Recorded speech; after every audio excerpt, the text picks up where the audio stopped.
Good morning, everyone. Welcome on into North Dakota today. Well, as we make our way through the summer months, you at home may be looking to cross off some new locations on your bucket list or your summer travel list. We have Midwest Millennial Nicole Kringstad joining us this morning from Tales from the Road. We're talking all things Niagara Falls, Ontario. Good morning. Good morning. It's so exciting to have you back in studio. Last time we checked in, you were quite literally on the road. Yeah, I was literally in a McDonald's parking lot in Ohio. Just zooming, calling in. Yep. I love that from the, exotic Ohio. I do love that, though. Okay, but this time we're talking all things Niagara Falls. A lot of people have this on a visit list. Yes. It was my first time there. I'd never been there before, so I had no idea what to expect. Okay. And it was fantastic. Oh there my was gosh. literally so much to do. So, okay, good to know. Yeah. A lot of nature, I'm assuming, and hopefully Yes. some good eats. Yeah, walk us Yes. through the entire itinerary. Yeah, so one of my favorite things is that there's the Niagara Parks organization has a bunch of activities that you can do all in like a discounted like group pass together. Okay. So that includes things like Journey Behind the Falls, where you get to like see through the little windows of the falls there and then be right up close next to the falls. I had people messaging me being like, where are you? How did you get so close to the falls? So there was that. There's the Whirlpool Aero Car, which is cool. You can see the whirlpool that's like farther down the way from the falls. There's a butterfly conservatory up there. Yeah, I love butterflies. So yeah, it was me a fun one. me too. And I think we have footage of this that we could kind of go through on our screens too, so we can follow along on our adventure here. Yeah.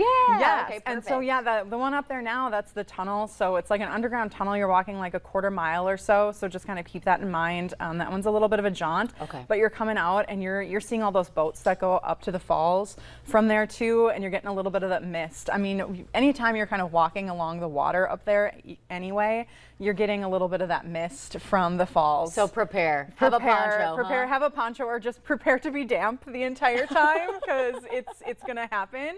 And then this one's from the Whitewater Walk. That's part of that Niagara Parks pass. Yeah. And each of these excursions are a separate fee, but if you get that Niagara Parks like bundle pass, you're saving like over 50%. I mean, it was such a good deal to be able to do that and see all the different views and different things that they had there. There's also a floral showcase that has like fun gardens and stuff.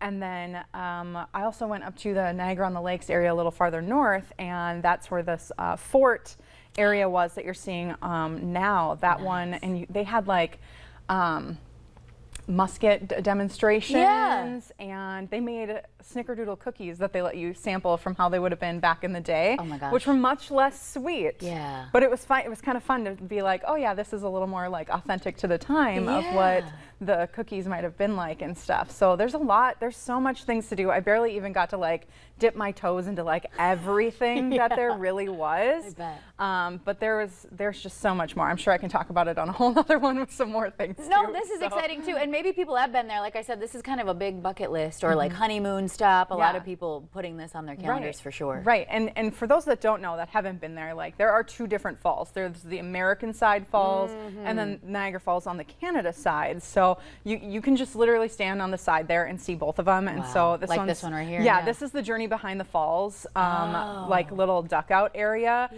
You were literally right there, so close. And you definitely feel the water, and most of those attractions where you get wet, they do give you a poncho.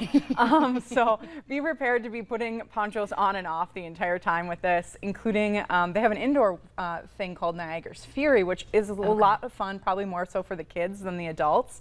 And that one, you kind of get like, it's like 4D, like the ground moves and they spray you and like all sorts of ride. stuff. Yeah, it's kind of like a ride. It's fun. And then when you do that pass thing too, you get this really cute passport book that you can get stamped at every single one of the spots that you go to, which is fun for, I would say, the kids, but I enjoyed it myself too, trying to get all the stamps for everything and check everything out. So. I'm the same way. I say kids of all ages, like just go and have a ball. Who cares? Laugh, giggle your way through it. Gotta love it.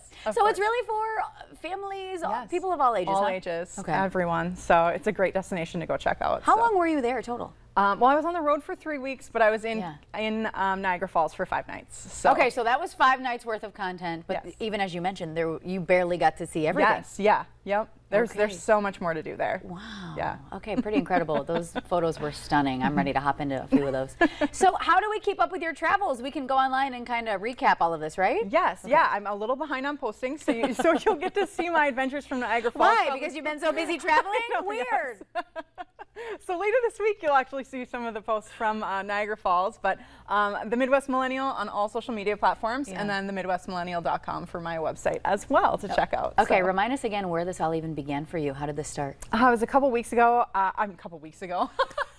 I've lost track She of really time. has been traveling a lot. This is what happens. A couple of years ago, I had actually kind of stumbled upon this and decided this was something I wanted to try out, and then I mean, it's just been a whirlwind the last couple years, and I actually just won Blogger of the Year with Midwest Travel Network while I was on the road. So Congratulations! yeah, so it's been a whirlwind of a couple years, but it's been great. So Oh my gosh, look at that award-winning travel enthusiast right here on NDT. Can't get any better than that. Okay, so what's up next though? Because we'll continue to keep following along all summer long, but what's your roadmap looking like? yeah, so in a couple weeks I'll be in Wisconsin for about a week and a half. I have a friend who's having a book launch party and decided that was a good time to go check things out around there and support her, a fellow travel writer as well. So okay, that's so exciting. Yes. Thank you again so much for coming on. Yes, and just thank remind you. us again where else we can view your content. yes, the Midwest Millennial, all social media, and the MidwestMillennial.com for my website. Perfect. All right. Well, thank you so much, Nicole, for making a stop here in little old Fargo.